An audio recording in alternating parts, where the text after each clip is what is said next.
Hi everybody, welcome back to Pro Tools music production course here at Educator.com. Working with MIDI Editor. In this lesson, we will take a look at dedicated MIDI Editor window much closely. We will go over some of the functions that we haven't really covered exactly before.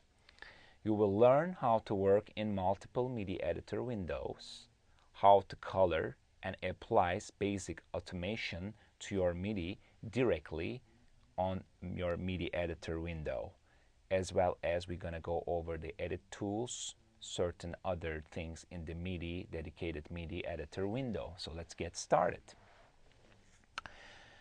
Working with the MIDI, there are a couple of ways to write and edit MIDI in Pro Tools. One of them is directly from the directly on the track, which is one of the coolest and nicest features I believe on Pro Tools. Not every DAW will be able to do that, but in Pro Tools there is an option of choosing either seeing the notation, clips, velocity, other automation parameters, or even blocks. When we go there, we may have a clip view. Clip view on the on MIDI clips helps us to cut, slice, edit, move MIDI clips around in the same way that we do with audio.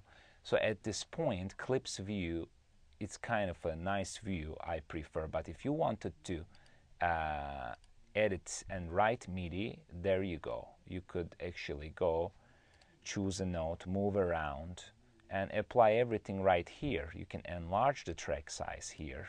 You can press T to zoom in and do certain editings here. This is very cool, but even if I enlarge it and everything, it's still kind of like it can be good with the purpose of what you do, but maybe I need something bigger. And if that's the case, actually we open by this arrow our piano roll, which is another MIDI editor of the same track.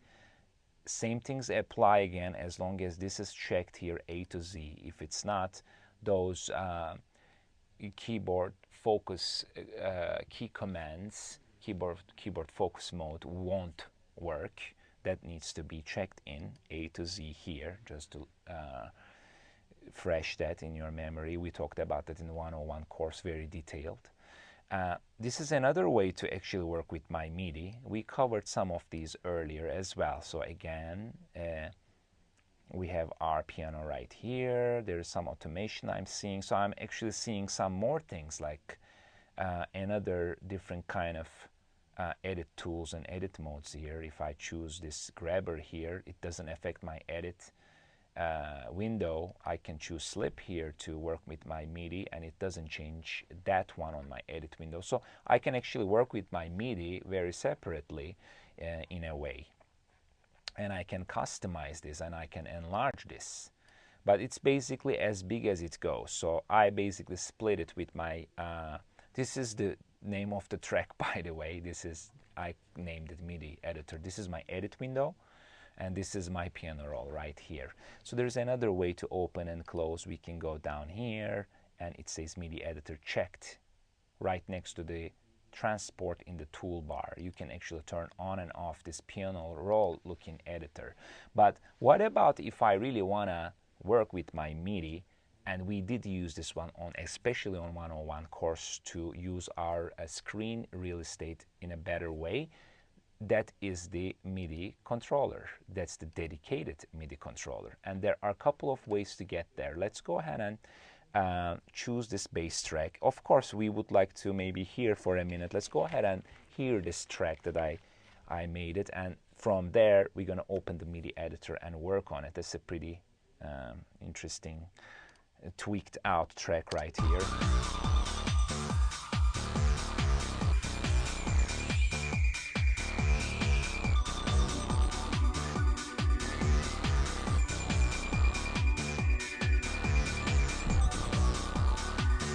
Got to show you this again.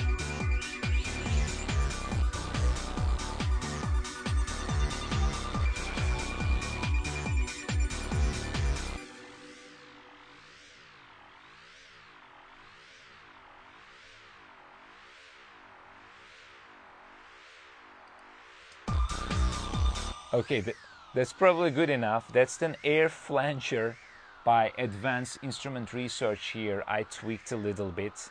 I don't think it's gonna stay there, so I just command click on the plugin to turn it off. This is something we're gonna really get into in the automation part of our course in the end of this music production, because I'll be bringing some electronic tracks and we will be just creating some sounds, and basically in a similar way some of the sound designers do. So we're gonna tweak a lot of things, and we can make tracks and people even like wouldn't recognize what the heck we are using actually in the track. So that's just the end of the course under mixing, and there are other things we're gonna cover with the automation. So that's what I did on this flanger effect here, just basically tweak and automate, record the automation. It's something gives a really cool and kind of strange effects sometimes. But I'm gonna go to this Pro Tools plugin right here that I used again, the vacuum. I used the bass from there. That's called Mean Moog Bass, if I'm pronouncing right. You probably heard my accent already since the beginning of the course. So there's a couple of ways to open the dedicated MIDI editor here. What we're going to do, the first one will be under Window menu. You can actually go right here, MIDI Editor, and turn it on. Command W to get rid of a current window. There's a shortcut, Control equals, also will open as long as it's selected. Now it open. Command W. There's a couple of different ways. Of course, you can right click and open it too. Your MIDI editor right here. You could get the same menu, I believe, under the track too. If you go to the nameplate, you could get that.